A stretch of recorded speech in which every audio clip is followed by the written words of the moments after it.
क्या आलोक इंडस्ट्रीज के इस तूफान को सपोर्ट लेवल रोक पाएगा? और अगर रोक पाएगा तो वो कितना अच्छा बाउंस लाएगा? तो नमस्कार दोस्तों, आपका स्वागत है आपके चैनल टीके मनी में। मेरा नाम है Tribhuvan and I am certified in equity derivatives. दोस्तों, इस वीडियो में हम आपके सवाल जो आलोक इंडस्ट्रीज के रिलेटेड हैं और बाकी शेयर्स के जो आप सवाल पूछते हैं, जो आपका फेवरेट सेगमेंट है, सब पर जो है चर्चा करेंगे। देखिए, आप लोगों के जो सवाल हैं वो काफ़ी ज़्यादा अब आ रहे हैं। जिस प्रकार शेयर का भाव नीचे जा रहा है, सवाल का लेवल बढ़ते ही जा रहा है ना। आप लोगों ने सवाल पूछा है कि हमने वो 55-60 के जो भाव है, किन्हीं ने 50 के आसपास भी लिया है, काफ़ी शेयर्स हमने लिए हैं वो जो ऑपरेटर की सेलिंग थी उस लेवल के आसपास। तो हमें अब क्या करना चाहिए? क्या हम इस भाव के आसपास एवरेज कर लें या फिर थोड़ा रुक जाएं? हम क्या करें? देखिए दोस्तों, इसका जो जवाब है वो सपोर्ट लेवल के आसपास देखना होगा।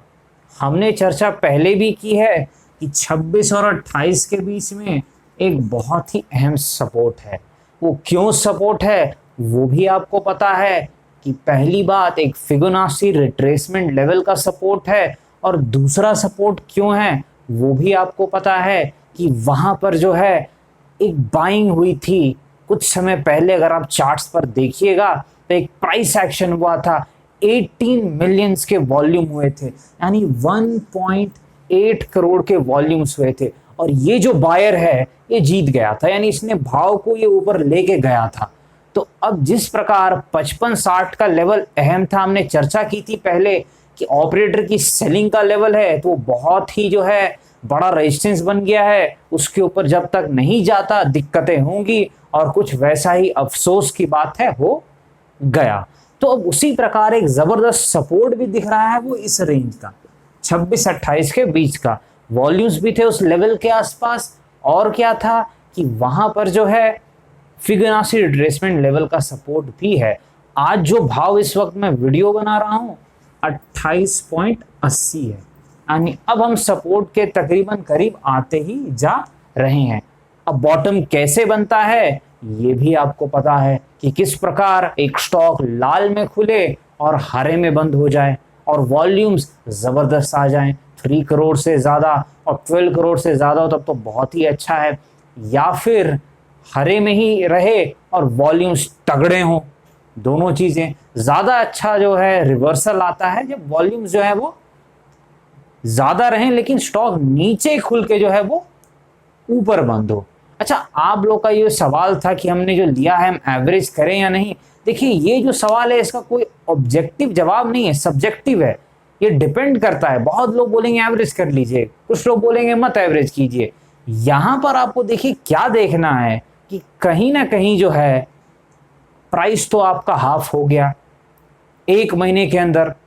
अब यहां पर अगर आप एवरेज करते हैं और अगर सपोर्ट टिक जाता है तो एक बाउंस आने की संभावना है, लेकिन ये सपोर्ट से कैसा बाउंस आता है ये भी तो देखने वाली बात है। फिर ये सर्किट टू सर्किट का स्टॉक है, आपको पता है कि अब जब चाहेंगे तब आप सेलिंग भी नहीं कर पाएंगे, और जब आप चाहेंगे तो बाइंग में भी प्रॉब्लम आ सकती है। तो ये दिक्कत आपको होगी। मैं आपको बताता हूँ, लिक्विड स्टॉक एक जो है यस बैंक में ऐसी ही गिरावट हुई थी, तकरीबन 350 के भाव पे मैंने लिया था, और वहां पर कुछ न्यूज आई जो कि इनसाइडर्स को लगता है कहीं ना कहीं पता चल रही थी, और वो न्यूज थी कि कंपनी के एमडी सीईओ साहब को जो है वो रिजर्व बैंक ने हटाने का कुछ प्रस्ताव रखा है। और उसके बाद एक भयंकर बिकवाली हुई, और 10-15 दिन में ही जो भाव है वो आधा हो गया था, 180 के आसपास।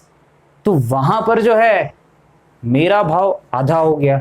तो मैंने देखा कि 180 के आसपास तकरीबन 3-4 साल का सपोर्ट था, तगड़ा सपोर्ट था, और वहां पर सपोर्ट जो है स्टॉक ने तोड़ दिया, लेकिन तोड़ के टिका नहीं। सपोर्ट रेजिस्टेंस के कुछ नियम होते हैं जो हमें समझ रहे होंगे, वो बहुत पावरफुल होता है जो थ्योरी है सपोर्ट और रेजिस्टेंस की।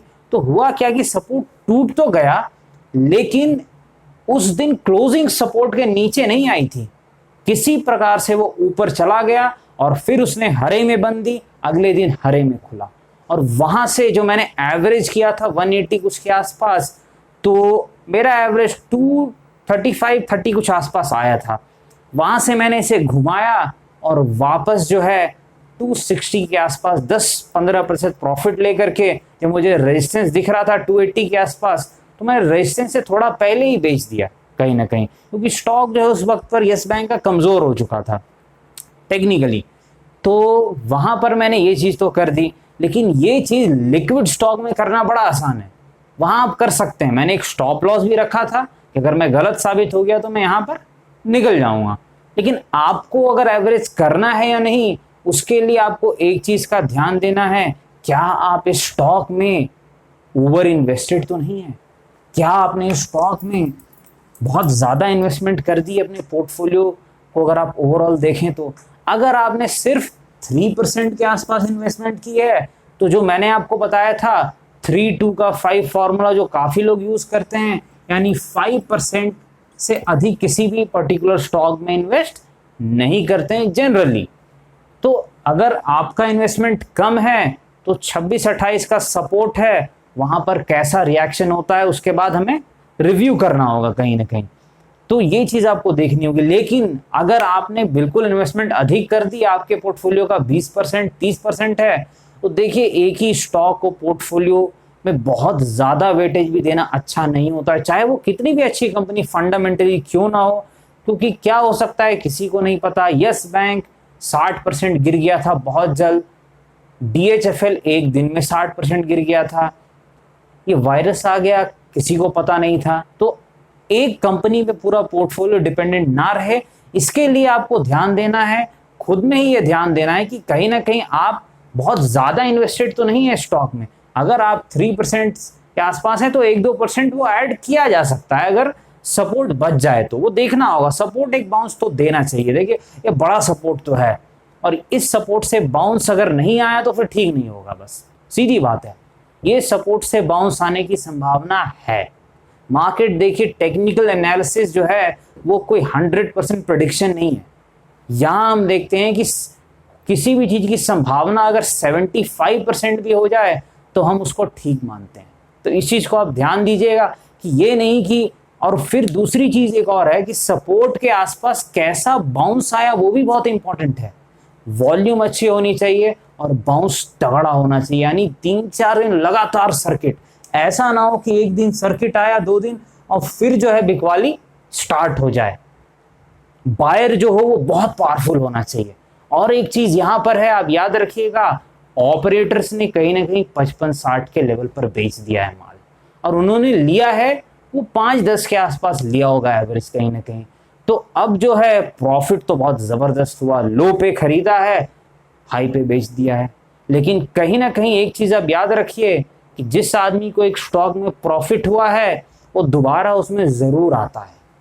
तो वो आने की अगर संभावनाएं हैं बिग मनी की, स्मार्ट मनी की, तो वो यही लेवल है 26-28 का लेवल। थोड़ा विपसॉ हो सकता है ऊपर या नीचे, एक आध पॉइंट हो सकता है 29 से बाउंस आ जाए या 25 से। कहने का मतलब ये जो रेंज है, क्योंकि आप खुद देख सकते हैं अपने चार्ट पर, वहीं पर एक जबरदस्त वॉल्यूम भी हुआ है और 18 मिलियन वॉल्यूम यानी 1.8 करोड़ वॉल्यूम, और प्राइस वहां से ऊपर गया था। तो वो एक बहुत इंपॉर्टेंट लेवल है जिसे हमें वॉच करना है। उम्मीद तो करते हैं कि आज ही बाउंस आ जाए तो अच्छा रहेगा। तो यहां पर आपको इस बात का ध्यान देना है। एक ने सवाल पूछा कि सर हम तो 60 के लेवल पर लेके फंस गए, अगर आप पहले मिले होते, आपकी वीडियो पहले देखी होती तो हमें जो है 35,000 का लॉस नहीं हुआ रहता। अभी तो खैर उनका लॉस बढ़ गया होगा, क्योंकि ये 3-4 पहले ही उन्होंने पूछा था, 3-4 दिन। तो एक चीज मैं कहना चाहूंगा कि ऑपरेटर की सेलिंग के कारण आप लोग वहां पर फंस जरूर गए हैं, लेकिन अब आपको ध्यान से काम करना है। आपको देखना है कि किस लेवल पर आपको क्या सही निर्णय लेना है। सीधे ही एवरेज भी नहीं करना है अगर आप ओवर इन्वेस्टेड हैं तो। अगर आप अंडर इन्वेस्टेड हैं तो अलग बात है। क्यों? क्योंकि मार्केट बहुत अनिश्चितताओं की जगह है, काफी अनप्रेडिक्टेबल चीजें होती है यहाँ पर, तो थोड़ा सा ध्यान देना है। वैसे उम्मीदें काफी है इस सपोर्ट से, अब देखिए बाउंस आना चाहिए, हमें रिव्यू करना होगा वहाँ पर।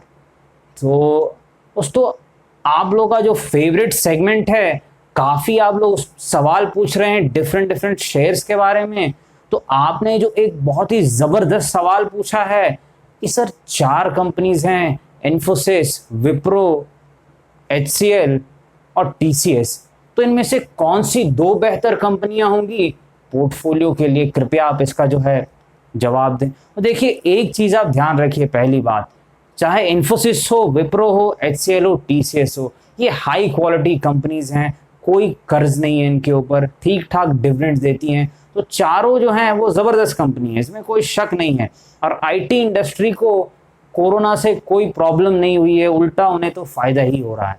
तो IT इंडस्ट्री, लेकिन एक चीज़ अभी खिलाफ है जो आपको बहुत ज़्यादा ध्यान देना है कि भाव अभी आपके फेवर में नहीं है। इन्फोसिस 600 के आसपास जब गिरावट हुई थी, जो इशू चल रहा था, वहां पर खरीदा था मैंने, लेकिन अभी जो लेवल है खरीदने का मुझे तो पता नहीं, आप देख सकते हैं, क्योंकि कहीं ना कहीं जो है हम बहुत करीब आ गए उस लेवल के जब यूफोरिया क्रिएट हो रहा है, बोलते टॉप के आसपास सारी अच्छी चीजें, अच्छी न्यूज आने लगती हैं, तो सारी चीजें हो रही है। हो सकता है 2-3% और ऊपर चला जाए, लेकिन अच्छे स्टॉक्स को भी आपको अच्छे भाव में लेना है। थोड़ा सा अगर आपको मौका मिले एंट्री का, मार्केट करेक्शन भी होने ही वाली है। ये जो पार्टी चली है, बुल पार्टी, ये कहीं ना कहीं अब बड़े रेजिस्टेंस से टकरा रही है, तो यहाँ पर एक जो है बिकवाली हो सकती है। और ये अच्छे स्टॉक्स जो हैं जब गिरेंगे तब आप इन पर ध्यान दे दीजिएगा। और आपने पूछा बेटर क्या होगा, देखिए इन्फोसिस की ताकत है कि आपको पता है, मैनेजमेंट तो आपने देख लिया चारों के अच्छे हैं। इन्फोसिस की ताकत है कि डिविडेंड यील्ड 600 के आसपास तो वो 4% दे रहे थे, एंड इस भाव के आसपास 2.5 से 3% दे रहे होंगे। TCS थोड़ी कम डिविडेंड देती है, 1 या 1.5%। HCL और विप्रो का भी वही है। लेकिन मार्केट का नजरिया अगर आप देखेंगे तो मार्केट सबसे ज्यादा रेट करता है शायद TCS को। रीजन है रेट करने की, उसको ज्यादा पी देता है, तो इसी से पता चलता है कि मार्केट कहीं ना कहीं TCS को जो है नंबर 1 पे रखता है, और नंबर 2 पे वो इन्फोसिस को रखता है, और नंबर 3 और 4 पे आपका HCL और विप्रो है। लेकिन चारों बढ़िया कंपनियां हैं, लेकिन लेना तब है मेरे ख्याल से, मैं जो लूंगा कि जब एक बार थोड़ा सा एक एंट्री का मौका मिल जाए, कहीं ना कहीं 10% की एक जो है फॉल आए, एक सपोर्ट कोई ढंग का दिखे, वहां पर लेने से और धीरे धीरे ऐड करने से फायदा है। ये जो स्टॉक्स हैं ये इन्वेस्टर्स के फेवरेट हैं, उस प्रकार के इन्वेस्टर जो ज्यादा रिस्क नहीं लेते हैं उनको तो काफी पसंद आते हैं। High quality management, dividend yield, सब कुछ इनका ठीक है। और जो दूसरा सवाल आपने पूछा है जी एंटरटेनमेंट के बारे में, तो जी एंटरटेनमेंट के बारे में एक चीज मैं बता दूं, ये काफी वॉलेटाइल स्टॉक है, इसकी IV काफी ज्यादा है। इंट्रिंसिक वॉलेटिलिटी होती है, ऑप्शन में ट्रेडिंग करने वाले समझते होंगे इस चीज को। तो ये जो स्टॉक है, और इसके रिजल्ट शायद 25 तारीख को, ऐसा मैंने देखा है। मैं एक चीज आपको बता देता हूं अपने एक्सपीरियंस से ट्रेडिंग के, ये रिजल्ट के आसपास बहुत बड़े मूव दिखाता है, 20% के आसपास के मूव दिखाता है, और रिजल्ट करीब हैं तो बड़े मूव के चांसेस हैं। अब बड़े मूव किस तरफ आएगी वो तो देखना होगा। अभी जो है भाव 153 के आसपास का है, सपोर्ट जो है एकदम शॉर्ट टर्म, बिल्कुल शॉर्ट टर्म, उसे उतना मजबूत सपोर्ट भी नहीं माना जाएगा, लेकिन शॉर्ट टर्म का वो 148 के आसपास है। इसके ऊपर अगर टिक जाए तो संभावना अधिक है कि रिजल्ट से पहले ही या शायद रिजल्ट्स के बाद 180 चला जाए या 170 चला जाए, क्योंकि स्मार्ट मनी को कई बार चीजें पहले भी पता होती है, तो हो सकता है लोग प्रीएम्प्ट करें पहले से और खरीद लें और भाव पर चला जाए। लेकिन शॉर्ट टर्म सपोर्ट बच जाए तो, और ये वॉलेटाइल स्टॉक है, तो यहां वही लोग ट्रेड और इन्वेस्ट करें जिनकी जोखिम लेने की क्षमता है। ये Infosys, TCS, HDFC limited, ITC, Unilever की तरह जो है वो लो बीटा स्टॉक नहीं है, थोड़ा हाई बीटा है, तो ध्यान दीजिएगा इस चीज को आप। अब तीसरी चीज जो आपने पूछी है डीमार्ट शेयर के बारे में कि कैसा है ये फंडामेंटली लॉन्ग टर्म के लिए। देखिए लॉन्ग टर्म के लिए मैनेजमेंट जो है कमाल का है, जो इनके प्रमोटर्स है दमानी साहब, काफ़ी नाम है उनका मार्केट में, और जो बिजनेस मॉडल है गजब का है, कोई कर्ज नहीं है, फॉरेन इंस्टीट्यूशनल इन्वेस्टर्स का ये फेवरेट स्टॉक है, सब कुछ अच्छा है, थोड़ा सा महंगा है, 100 की पी पे चलता है, पर मज़े की बात है कि 100 की पी पे टिका हुआ है, गिरता है नहीं, क्योंकि ग्रोथ मोमेंटम है। बाकी सारे प्लेयर्स जो हैं उनसे अगर आप कंपेयर करेंगे इस सेगमेंट में तो ये बिग बॉस है। तो डी मार्ट एक ऐसा स्टॉक है जो कहीं ना कहीं जब फॉल आए मार्केट में लेना चाहिए लोगों को पोर्टफोलियो में। अभी तो लग रहा है काफ़ी भागा हुआ है, तो जब भी फॉल आए, मार्केट क्रैश हो, नेगेटिविटी हो, ये सारी चीज़ें हो, तो ये कुछ स्टॉक्स ऐसे होते हैं जो इन्वेस्टर्स अपने पोर्टफोलियो में लेते हैं, स्ट्रॉन्ग स्टॉक्स जो हैं इस तरीके के, क्योंकि सब कुछ ठीक ही है इनका, महंगा है लेकिन महंगा रहता है, मार्केट इन्हें प्रीमियम देता है, मार्केट को लगता है कि ये डिजर्व करते हैं प्रीमियम। और जो चौथा स्टॉक आपने जो पूछा है फार्मास्यूटिकल दवाई कंपनियों के बारे में, बायोकॉन और कैडिला कैसा रहेगा, देखिए कैडिला तो मेरे पास भी है, तो कैडिला का रेजिस्टेंस है 400 के आसपास ऐसा मुझे याद है, और ये नीचे से काफ़ी भागा भी है, और बायोकॉन भी भागा है। देखिए दोनों स्टॉक्स जो हैं अभी तक चार्ट पे स्ट्रॉन्ग काफ़ी हैं, इसमें कोई शक नहीं है, पर फार्मा स्टॉक्स की एक फितरत होती है, आप जान लीजिएगा, फार्मा स्टॉक्स जो होते हैं वो कहीं ना कहीं यूएस एफडीए के ऊपर काफ़ी डिपेंडेंट रहते हैं। इंस्पेक्शन करती है यूएस एफडीए इनके प्लांट की, और प्लांट में अगर कुछ गड़बड़ आया और वहाँ पर जो है नेगेटिव रिपोर्ट आ गई तो फिर इंपोर्ट अलर्ट भी हो सकता है, और वैसे होने पे स्टॉक 20-30% एक एक दिन में गिर सकते हैं। तो फार्मा स्टॉक्स में ये दिक्कत तो है, लेकिन पॉजिटिव क्या है, अभी के समय में फार्मा स्टॉक्स काफ़ी ज़बरदस्त कमाल कर रहे हैं। तो फार्मा स्टॉक्स को मैं जिस प्रकार खेलता हूँ, 6-7 स्टॉक का एक पोर्टफोलियो बना करके रखता हूँ, ताकि जो है रिस्क जो है वो डाइवर्सिफाई हो जाए। मान लीजिए एक बड़ी खबर, बुरी न्यूज़ आई, एक स्टॉक गिर गया मान लीजिए, तो बाकी मैनेज कर जाएंगे, क्योंकि यूएस एफडीए कभी भी सारी कंपनियों पर नहीं एक साथ जो है नेगेटिव एक्शन लेता है, और कुछ कंपनियों में नेगेटिव लेता है, कहीं पॉजिटिव लेता है, प्लांट को पास कर देता है। तो इन चीज़ों का आपको जो है वो ध्यान रखना चाहिए। तो अगर आप भी चाहते हैं कि आपके सवालों के जो हैं जवाब टेक्निकल और फंडामेंटल एनालिसिस के द्वारा दिए जाएं, और आप उस स्टॉक की जो है क्या हरकत है उस चीज़ों को आप समझें, तो आप भी लिख सकते हैं कमेंट में स्टॉक का नाम, और वीडियो ठीक लगी तो लाइक कर दीजिए, और सब्सक्राइब करके बगल में जो है नोटिफिकेशन कर क्लिक करके ऑल आप क्लिक कर दीजिएगा।